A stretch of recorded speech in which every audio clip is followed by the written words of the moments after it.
జ్ఞానం ఉన్నవాడికి దుఃఖం ఉండదండి.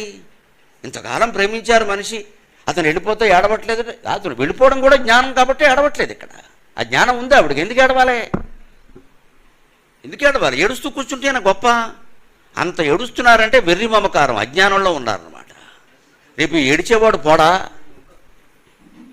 అందుకని శాస్త్రం ఏం చెబుతుందో ఏడవద్దని చెబుతుంది. రోగిణో అంతికమాసాధ్య శోచితవ్యం నబాంధవకి. ఏడవకండి. ఎందుకు ఏడుస్తారు ఊరికి? అంతకు బదులు ఓ పని చేయండి. ఏడవాలనిపిస్తే స్మరణీయం పవిత్రం మే నామధేయం ముహుర్ముహు.